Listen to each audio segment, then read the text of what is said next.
Olunaku olw'eggulo abakulu mu kibiina kya National Unity Platform bayise ababaka ba Paalamenti mu kibiina kino okusobola okusala entonto ku ebyo ebigenda mu maaso mu kibiina, wabula abamu ku babaka ba NUP tebaalinnyeeyo.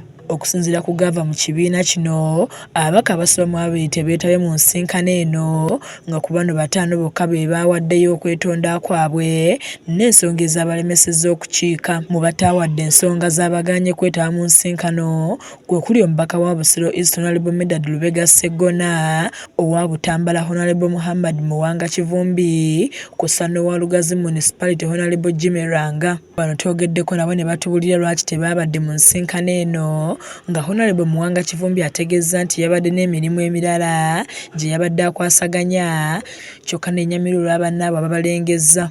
Agamba nti ekibiina ky'ebyobufuzi si kye kimuwangulira akalulu, nga n'olwekyo tekirina kumusalirawo ku kyalina kukola, nga wakati mu bukambwe ategeezza nti ebibiina by'obufuzi tebikula lwa kuliira ku jjejjerebu, wabula bikuula bantu. Ye Honorable Jimmy Ranga agamba nti ensisinkano eno teyagitegeddeko kuba yaggyibwa dda ku mikutu gy'ekibiina gyonna, kyokka n'ategeeza nti ne bwe bandimuyise yanisose kwekenneenya nsonga emuyisa. Saayitiddwa era saategeeza meeting eyo, era saategedde na information yonna about the meeting, era nkijje ku mmwe bannamawulire era nadde nkiraba ku mawulire nti wabaddeyo caucus meeting y'aba MPs ba NUP. Reason being, okuva lwe nasisinkana General MK nenzikiririza mu ideology ye eya Patriotic League of Uganda oba eya patriotism, najjibwa ku mikutu gyonna egya NUP sigiriiko. Teriwa NUP yena communicatinga nange, kaabe secretary general, kaabe president, kaabaani.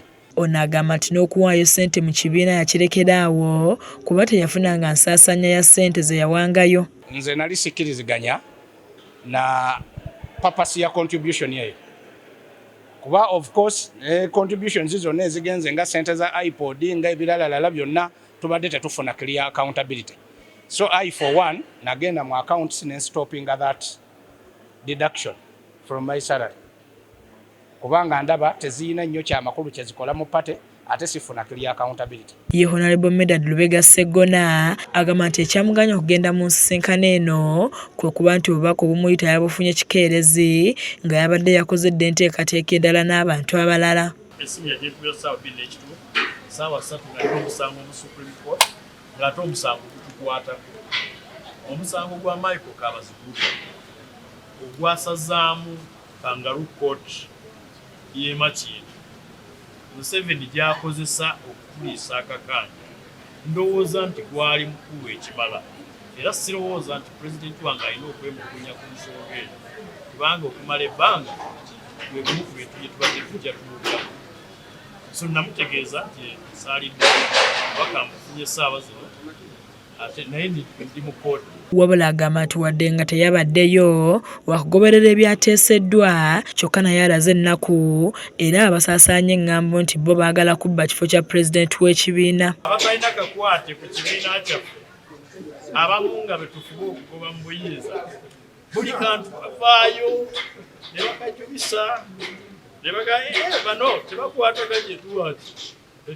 Nze sina mutawaana na kibiina kyange, sina mutawaana na president, sina mutawaana na kulembeze wange yenna mu kibiina. Mumansa olugambo bwe tutawuliranga nako, waliwo batugamba nti ati yanti mwagala kugoba Kyagulanyi kwa president wa kibiina.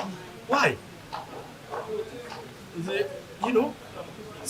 Sikiwulirangako. Matiya Ssekanjako yakusakidde eggulu lino ku lwa KSTV aga leero.